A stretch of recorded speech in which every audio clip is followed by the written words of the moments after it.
To pin or not to pin, it's really going to be more a decision to be made in the field. If we have a very fragile stone, that drilling and pinning could potentially lead to more damage down the road if it was busted or hit. Those pins could actually create a larger break in the stone. So those would be situations where we may not pin.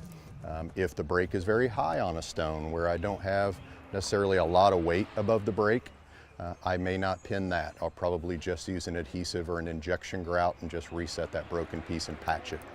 If it's much lower in a stone where I have a lot of weight above the break, I'm probably going to pin because of the amount of weight that's above that break and the potential for it re-breaking at that location. In just the time that I've been coming here, I've placed this back on here before.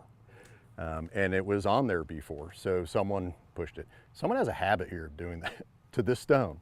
And knowing that that's the case, so know your cemetery, as I'm kind of getting at here. Knowing that that's the case, I would not pin it. I would just use injection grout. All right. That's that neat stuff again. We can leave it on there. We can just get up here and do this. We may have to. Let's clean the top. Yeah. So, okay. So this is, and Ray, thank you for that. So let me, this is, and Ray is smart enough to know this is a perfect example of do no harm, okay? There may be technology someday that allows us to remove this epoxy that's stuck to this stone. We don't know about it yet. We may someday know about it. Let's let it wait. We took a couple little chunks off on this side, and you guys are welcome to take a look at it. It took just a little bit of the face of the marble off, nothing deep, egregious. And his technique is perfect. There's nothing that was done wrong, but it just has such tenacious adhesion that it actually removed a little bit of the marble. So all we're going to do now, we're not really worried about the mating surfaces.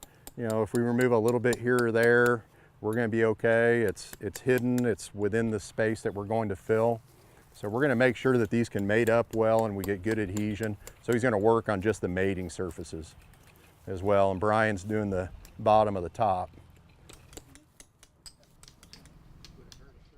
To increase adhesion of any kind of a lime or cement-based product, you pre-wet the surfaces. And the reason that you do that is when I have a dry surface and I apply something wet to it, what happens to the product I just put on it? Sucks the water up, and it does like that. So with mortars and other products, it's called flash setting. It'll flash set on you. Okay, so we've applied some water to the mating surfaces, the base here, the bottom portion of it, and then also to the top of the other stone.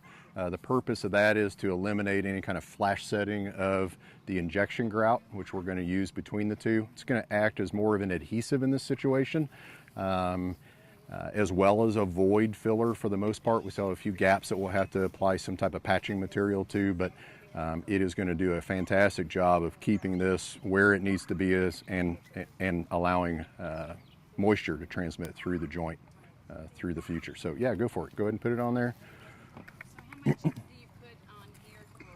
So there's some pretty big gaps.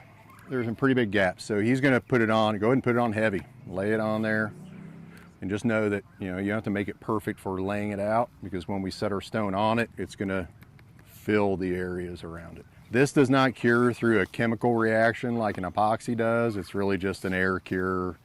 It's through moisture evaporation. So that looks pretty good. I think this looks pretty good. goes here, I think. We hope. There's the hump. The one in there.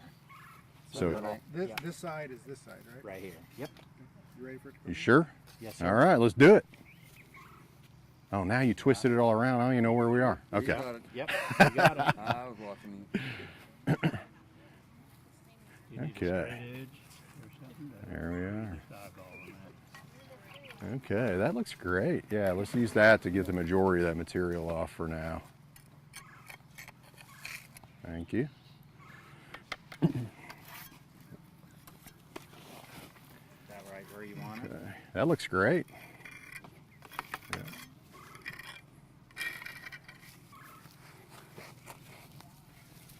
It's there too. It is there. Okay. So we'll clean up the rest of that residue here in just a little bit once this firms up a little more. So will you put more in it to fill in the other? Yeah, little- so this one is a better candidate for more patching.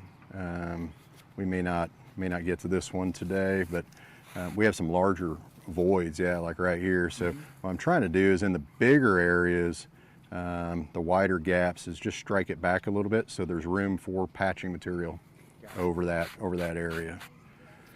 Yeah. There we go. It's not done. It needs a little more cleanup work, but we're going to let that set for now. We're going to let that product set up.